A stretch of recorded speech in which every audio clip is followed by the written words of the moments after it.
fiction, but this is the way he explained it to everybody. Then he ran across that stuff. All right? He got a job in a race car shop. Okay? One day he went across the street to the Ferrari dealer and he saw a picture sitting on the wall of an old vintage Ferrari. And I don't know if it was dressed or undressed, if it had the sheathing on it or if it didn't. I don't know what the story was there, but he said it looked similar to what he saw in Ohio. So that's when he went back up to Ohio. To his other buddy is up there in Ohio now, whichever that name of that other kid is. He went back up to Ohio, okay, and tried to find out who the owner was, and asked everybody around, and no one seemed to know. That's the way that story went. So then he said that he found out. He called the water department. Was it? I think he said it was the water department, and they just that it may have been that they claimed, but this is going back 11 years. I'm not really that up on all the details and what was said, but then he claimed it was an abandoned car, or he said it was abandoned, like all the rest of the stuff that was sitting out there. The stuff that your wife referred to as junk, which is not really junk. So that him and his buddy went and tried to find you. They couldn't find you, and then they removed the car. You see? Took them 12 and a half hours in the middle of the day to remove the car. And they were asked how they did it, and they did it with a chainsaw and a come-along. Yeah, that's how they did it.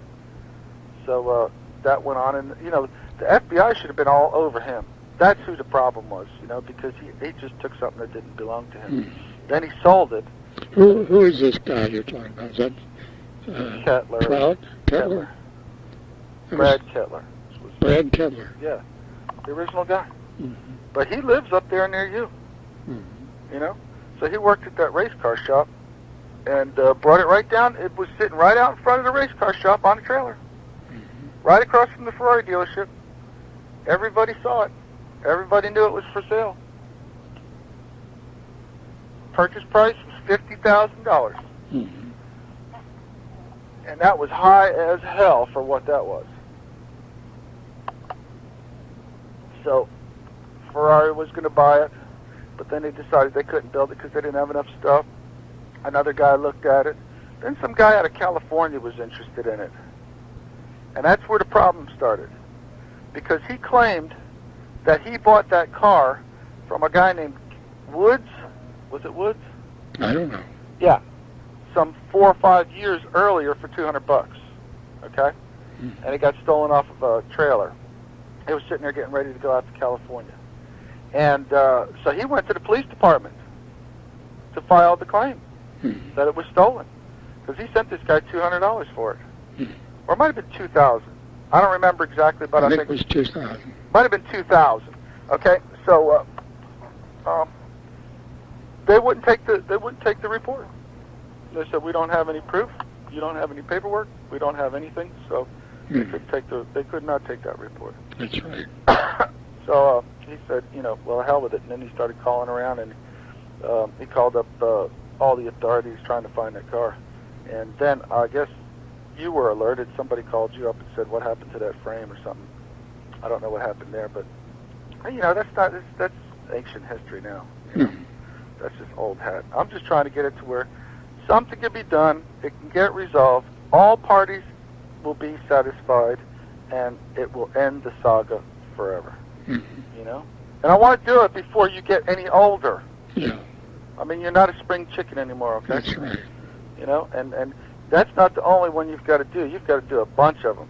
You should do about 10 of those things, get rid of them, before they decide to seize the rest of your shit. Those people up there are a bunch of criminals.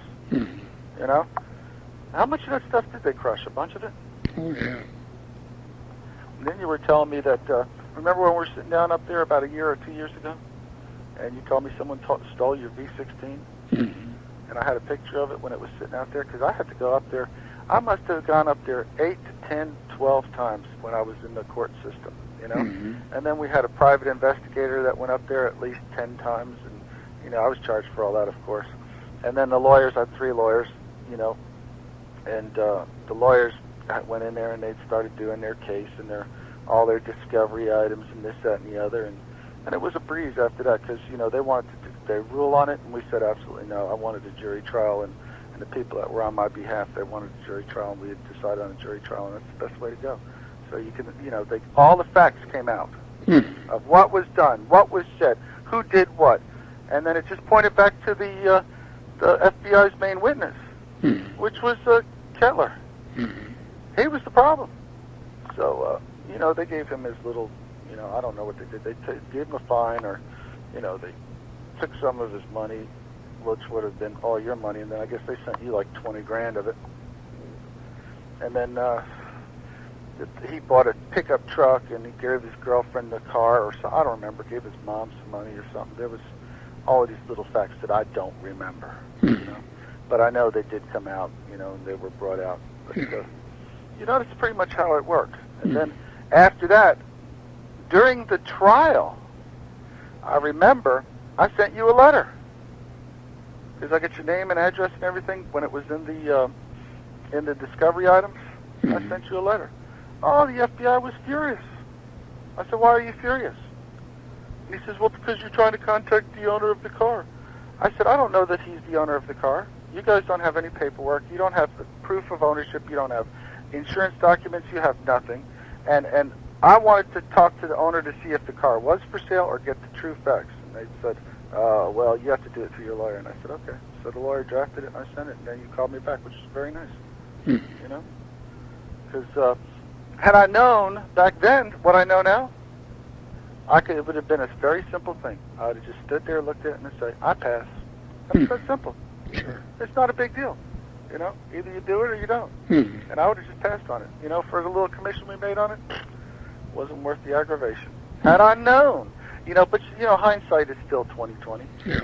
You know, you don't know what hindsight is until you go through one of those affairs. But had I known that there was more circumstances, you know, we weren't fed proper information, and that's because the guy that was in possession of the car was giving us a story that was it wasn't true. That's right. It was fogged with irregularities. Yeah, and you found out about that when? Oh, I found out about that 3 months after the thing got shipped. Yeah. You know, it was a long time. And then I discussed it with the FBI.